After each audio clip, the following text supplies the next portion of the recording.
Bonjour à tous et bienvenue au potager en cette fin du mois de juin. Alors là, on a alterné un peu de pluie, de soleil, si bien que tout a très bien poussé, y compris les framboises qui commencent à rougir. Là, dans 15 jours, on devrait les déguster si tout va bien. Le 28 juin, c'est la Saint-Irénée et il y a un dicton évidemment qui va avec. Pluie de Saint-Irénée réduit la vigne de moitié. Bon, ça ne sera pas le cas, vous verrez, je vous montrerai un petit peu, ça commence à pousser, en tout cas on devrait avoir des raisins cette année, pas tout de suite. Au sommaire de cette émission, on va commencer par parler des tomates et du mildiou parce que avec cette alternance de pluie, de soleil, cette maladie microscopique pourrait bien s'en donner à cœur joie. On va donc contrôler ça. On fera une découverte sur l'ail perpétuel, l'ail au jardin qui s'appelle Tulbalgia, et puis on verra aussi un autre système d'arrosage et on finira par la vigne pour voir comment la tailler en verre.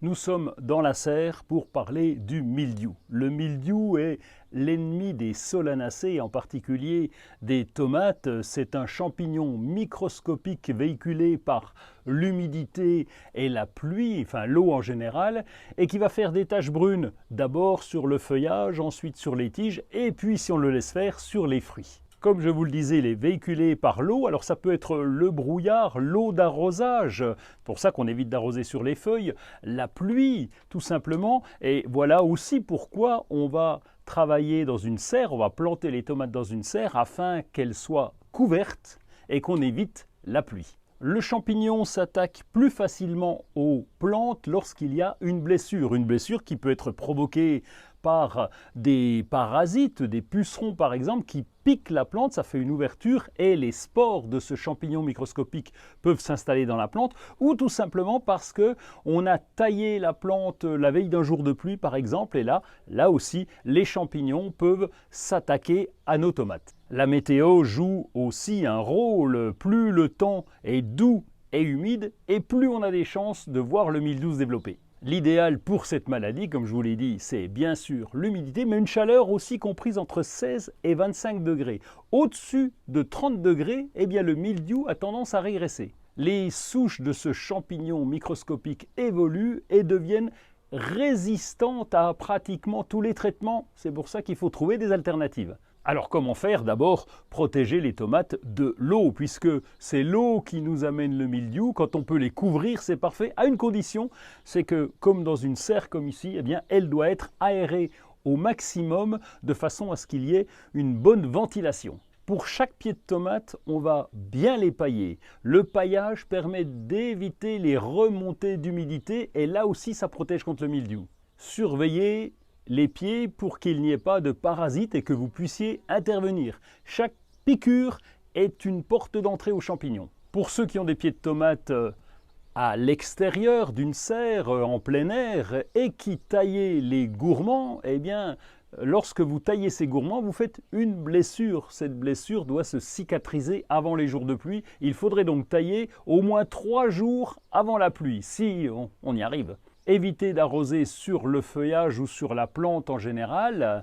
Et pour les feuilles de la base, eh bien, on va les couper de façon à ce qu'elles n'entrent pas en contact direct avec la terre. Si malgré tout on a encore du mildiou, on peut utiliser du cuivre avec la bouillie bordelaise ou même du bicarbonate de soude à pulvériser sur l'ensemble de la plante. Avec le mildiou, malheureusement, on ne peut intervenir que de manière préventive et éventuellement ralentir un petit peu. Mais encore une fois, tout dépend de la météo. S'il fait bien chaud cet été, pas trop quand même, eh bien, on aura de belles tomates sans mildiou. Voici une plante vivace à découvrir et qui est parfaite pour les potagers. C'est Tulbalgia violacea, on l'appelle aussi l'ail perpétuel et même l'ail d'Afrique du Sud. Devinez pourquoi? Mais oui, il est originaire d'Afrique du Sud.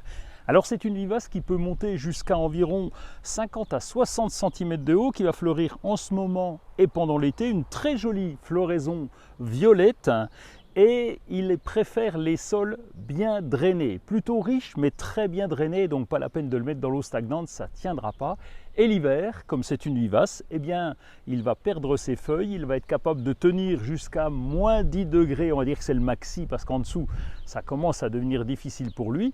Les feuilles vont disparaître et tout va repousser dès le printemps. Sa particularité à Tubalgia violacea, c'est de sentir l'ail, mais vraiment très fort. Et c'est un avantage parce que au jardin, eh bien, les pucerons détestent cette odeur et donc c'est une plante compagne qu'on va poser à côté d'autres plantes pour repousser les pucerons. Et puis on peut l'utiliser également en cuisine, qu'il s'agisse de ses fleurs ou de ses feuilles. On ne les fait pas cuire les feuilles, mais on peut les ciseler pour les rajouter à des salades comme la ciboulette. La particularité des courgettes, c'est sa pollinisation. Sur le même pied, il y a des fleurs mâles et les fleurs femelles.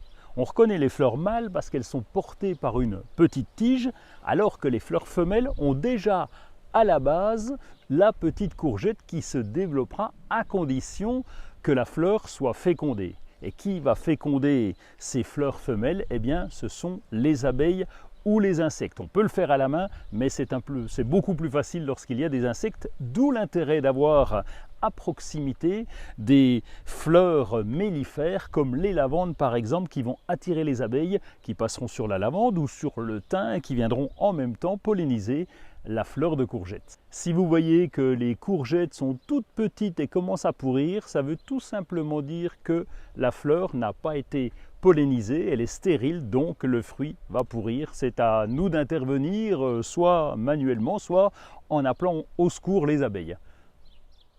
L'hémérocale est une plante vivace qui s'appelle aussi le lys d'un jour. Et ses fleurs sont en train de se préparer. Comme vous l'aurez compris, les fleurs ne durent qu'une seule journée, mais elles sont très intéressantes. Il y a beaucoup de variétés d'hémérocales. On peut même faire des collections pour avoir tous les types de fleurs que l'on souhaite, y compris des fleurs doubles. C'est une plante qui va s'adapter en toute région, qui résiste au chaud, au froid et pratiquement à tous les sols.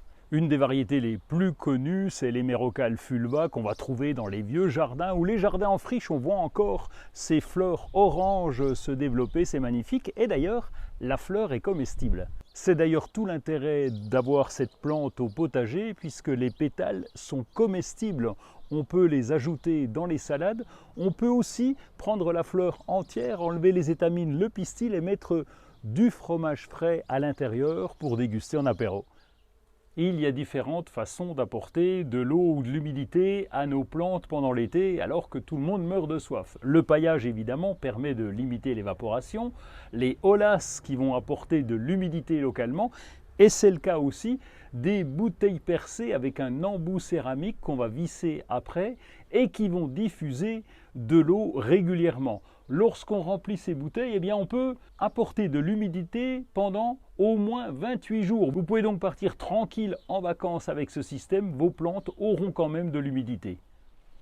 L'avantage de la vigne, c'est qu'il s'agit d'une plante grimpante et qui peut développer ses sarments jusqu'à au moins une dizaine de mètres de longueur. Alors oui, c'est bien, mais des fois, ça coince un peu parce qu'on voudrait la limiter dans un espace. Et c'est ce qu'on fait à peu près à mi-juin, en ce moment, mi-juin, début juillet, de façon à raccourcir ces grandes pousses qui vont prendre trop d'ampleur. D'abord, on va raccourcir pour limiter sa progression et aussi pour dégager les grappes qui sont ici ou là afin de leur donner un petit peu de lumière. En général, on va couper d'abord les branches qui n'ont pas, les pousses qui n'ont pas de grappes et ensuite celles qui en ont, eh bien on va couper à la troisième feuille au-dessus de la grappe. Et puis on va couper de façon à ce que ça soit un peu plus aéré et qu'on puisse passer quand même. Alors pour ce mois de juillet, on va bien entendu continuer les récoltes, les dernières fraises, j'espère les premiers haricots qui vont arriver et tout le reste évidemment. Nous allons aussi surveiller les petites bestioles qui pourraient nous embêter, l'arrosage bien sûr, et puis pour la plupart d'entre vous, eh bien vous allez partir en vacances, laisser un peu le potager de côté. Alors si c'est le cas, eh bien très bonne route, bonnes vacances à tous.